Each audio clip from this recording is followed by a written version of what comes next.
Justice Jackson? Yes.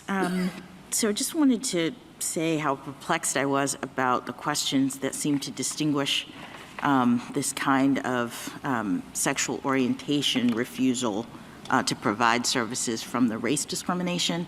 And there were some questions raised about, religion being the basis. But I guess, and you might be able to help me with this and you might not, but I was fairly certain that historically opposition to interracial marriages and to integration in many instances was on religious grounds. So I don't know that we can say that just because we have a religious objection to same-sex marriage in this situation, that wouldn't necessarily implicate religious objections to other kinds of situations. Am I right about that?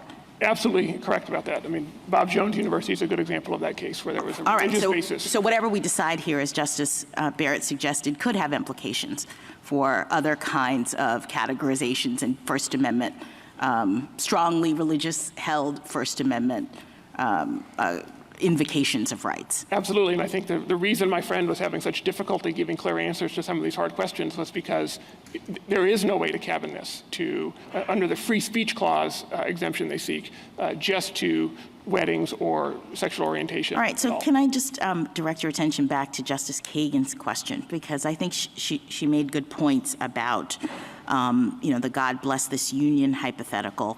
And I guess I was thinking, isn't part of the problem trying to figure out whose statement of opinion it is when you have a public accommodation, when you have an artist for hire, right? Ordinarily, you would have an artist who, even though they're making custom, things, they're making custom things based on their own views and opinions, and this is my art.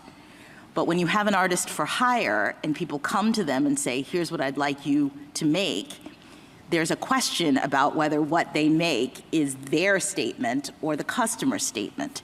So if it was clear that it was not their statement, let's say the gay couple comes and they say, we want God bless this union on our website, and the web designer says that's fine, but you understand under our name at the bottom, we say on every website, we believe that marriage is only between one man and one woman, and we're going to put that on your website. Justice Alito says maybe that person will walk away, and maybe they will. But the point is, if they do that in every situation, and it's clear that it's not their statement, then do we solve the difficult Justice Kagan problem of like who's making an expression here?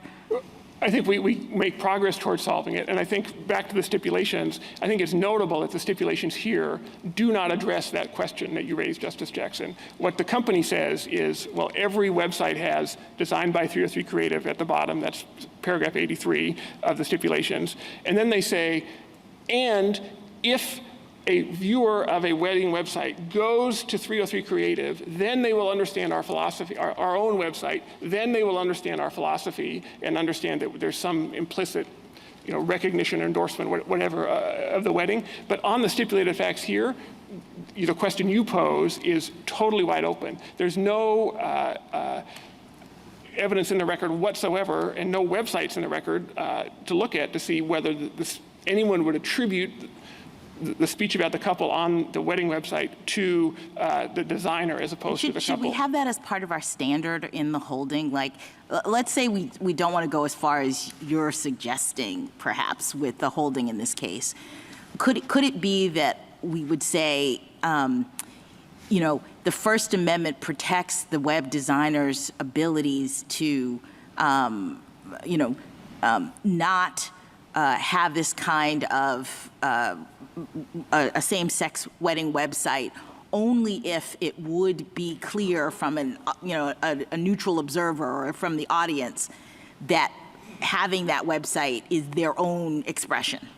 So two things to say on that, Your Honor. First is, I think both Spence and Hurley itself talked about the importance of how an onlooker would look at the message and who the onlooker would attribute the message to. So I think certainly could build on that. And again, here, there's no evidence whatsoever that anyone would look at a wedding website designed by 303 Creative and say, oh, that is the speech and beliefs of the designer as opposed to the couple getting married. Thank you.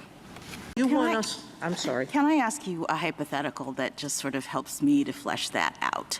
Because I also heard you suggest earlier that there's something different about race. Maybe the person wouldn't sell to someone of a different race. So suppose you say that photography is expressive. Can you give me your thoughts on a photography business in a shopping mall during this holiday season that offers a product called Scenes with Santa?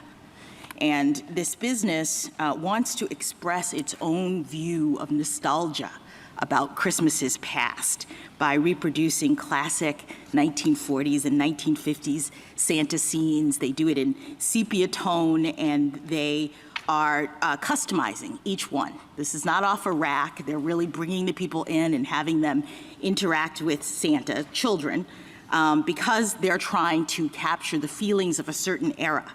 But precisely because they're trying to capture the feelings of a certain era, their policy is that only white children can be photographed with Santa in this way, because that's how they view the scenes with Santa that they're trying to depict. Now, the business will gladly refer families of color to the Santa at the other end of the mall who'll take anybody, and they will photograph families of color in other scenes.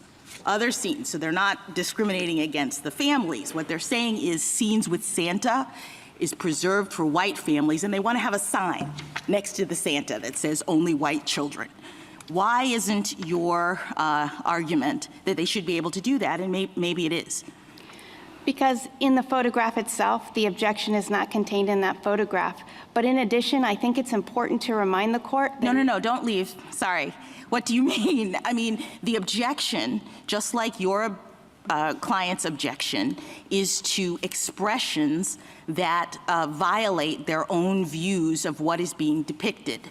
And so their view of what is being depicted is that a scene with Santa and a child on the lap and all of that in sepia tone, trying to harken back to the good old days, should only have white children in it. That's their firm belief. They are not willing to take photographs of Black, Hispanic, Asian children on Santa's lap. Why is that any different than a situation like this? Because the specific objection that you're including is not necessarily in that photograph, but even if it were, this court has protected vile, awful, reprehensible, violent speech in the past, and it is never compelled. No, I'm just asking you, why is the objection of the web designer, as Justice both Kagan and Sotomayor has pointed out, when we look at your examples, they just say things like, please come to the wedding on this day. Precisely. It's an invitation to a wedding. Okay, so if my hypothetical is an invitation to join me in the 1950s through looking at this photo, you say one is different? I say that that same clarity of the message isn't in that photo, but there are difficult lines to draw, and that may be an edge case, but this is not. We have a creator of speech and a very clear message of speech, and it's affecting their message. So their message is not actually the content of the website. I mean, this is Justice Kagan's point. We could have a situation in which the identical website is being offered, one to Harry and Anne, and one to Harry and Steve. But everything on the website is exactly the same. I think I hear you saying that the message that the designer would be sending when she offered the website to Harry and Steve would be different and contrary to her beliefs, and that so it's the implicit message that she's endorsing that wedding. That's the problem. No, she's not. It's not about whether she's endorsing it. She's not speaking through anything but creating the speech. And when you switch out those names, you're switching out the concept and the message that is actually in the website. Think of an example of God Bless This Marriage. Just to be clear, right, it's the same photograph for both customers. That this expression in my example is classic Scenes with Santa, It's a Wonderful Life, 1940s. And we want, the artist, the photographer wants Santa with the kinds of depictions that are in that movie. And he wants to sell that to everybody, but what that means is only some people can be depicted in that picture. Is that, I'm just trying to make it, because we've heard a lot of questions about, well, isn't she customizing it? I mean, he's customizing each photo. But what he's saying is, I won't do the customization for these folks who want depictions with Santa because that is inconsistent with my beliefs about how that scene should be depicted, and I'm an artist, and you'd be forcing me to put out into the world pictures of Santa with children that I think are inconsistent with my view of how Santa should be depicted. We agree, Justice Jackson. We think if you accept petitioner's theory, the upshot is that that photographer or a photographer who says, I won't take corporate headshots for women because I don't want to send the message that women should be leaders in the workplace, can deny service to a class